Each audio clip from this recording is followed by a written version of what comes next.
Ibarat pepatah, sudah jatuh, tertimpa tangga pula. Mungkin itulah kalimat yang tepat untuk menggambarkan kondisi sejumlah besar masyarakat eks-pengungsi yang sebelumnya terdampak konflik horizontal Maluku Utara, yakni eks-pengungsi konflik atau kerusuhan tahun 1999 silam di Maluku dan Maluku Utara. Berdasarkan informasi yang berhasil dihimpun media ini, masyarakat eks-pengungsi Maluku Utara belum juga mendapat jawaban tentang kapan pastinya dana eks-pengungsi kerusuhan Maluku, yang nilainya sekira 3,9 triliun rupiah itu direalisasikan pasca dinyatakan menang oleh Mahkamah Agung Republik Indonesia.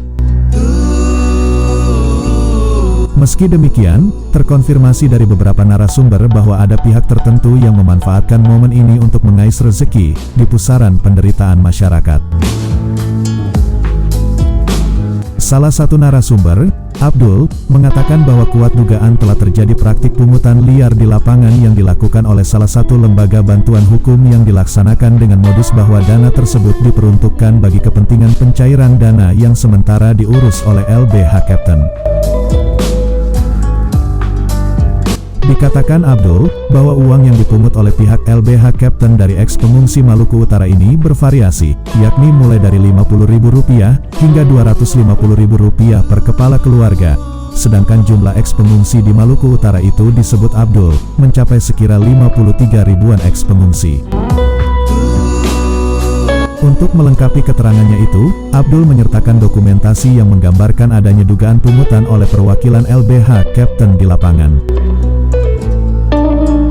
Tak puas melakukan pungutan uang kepada eks-pengungsi, Abdul juga mengatakan bahwa perwakilan LBH Captain juga melakukan pendataan identitas para eks-pengungsi Maluku Utara yang akan menerima hak mereka, yang dilakukan dengan cara menyediakan kartu tanda penerima bantuan atau KTPB yang terpampang kop surat LBH Captain, yaitu penerima bantuan berdasarkan putusan Mahkamah Agung Republik Indonesia, nomor 1950K/PDT /2016, Junto nomor 116/PDT /2015/PT.DKI, Junto nomor 318/PDT.G.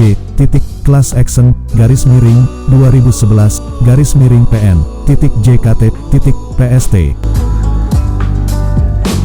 Kartu yang terpajang logo LBH Captain itu tertera tulisan berupa identitas penerima bantuan yang terdiri atas nama, NIK, tempat dan tanggal lahir serta alamat penerima bantuan, dan di sisi kanan tertera kotak bertuliskan foto 3x4. Selain itu, pada baris selanjutnya tertera ketentuan umum yang menyimpulkan bahwa penerima bantuan adalah benar-benar pribadi yang telah menjadi korban konflik kerusuhan Maluku dan Maluku Utara. Ada juga termaktub pada poin kedua ketentuan umum dimaksud bahwa penerima bantuan bersedia memberikan terlebih dahulu bantuan yang akan diperolehnya itu kepada LBH Captain sebesar 30%, yang tersimpul pada poin ketiga bahwa penerima bantuan akan mematuhi segala keputusan yang dibuat oleh LBH Captain, yang mana kartu tersebut tidak bisa digunakan oleh orang lain, atau hanya bisa digunakan oleh pribadi yang mengisi KTPB dimaksud, dan diketahui oleh Laode Zulfikar Nur, SH, MH, selaku koordinator kuasa hukum para penerima bantuan. Selanjutnya, pada pojok kiri bawah tertera tulisan keterangan yang menyebutkan pada angka 1 bahwa slip putih untuk LBH Captain, dan poin kedua tertulis slip merah untuk pemegang kartu, dan pada poin ketiga bertuliskan slip kuning untuk pemerintah terkait. Atas fakta lapangan tersebut, Abdul berharap masyarakat berhati-hati dan tidak terkecoh dengan sepak terjang LBH Captain tersebut yang dikatakannya tidak berhati nurani, sebab kata Abdul, LBH Captain sudah melakukan pungli dengan modus untuk memperjuangkan aspirasi para eks-pengungsi tetapi kemudian masih meminta 30% lagi, bahkan sebelum para eks-pengungsi menerima bantuannya dari pemerintah.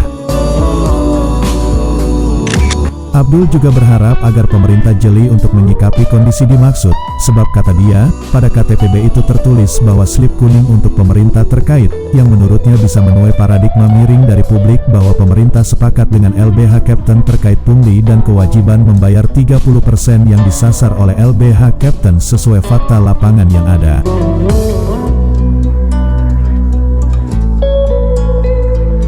Jika dicermati lebih jauh, Maka berdasarkan pasal 20 Undang-Undang Republik Indonesia Nomor 16 Tahun 2011 tentang bantuan hukum terdapat larangan bahwa pemberi bantuan hukum dilarang menerima atau meminta pembayaran dari penerima bantuan hukum dan atau pihak lain yang terkait dengan perkara yang sedang ditangani pemberi bantuan hukum.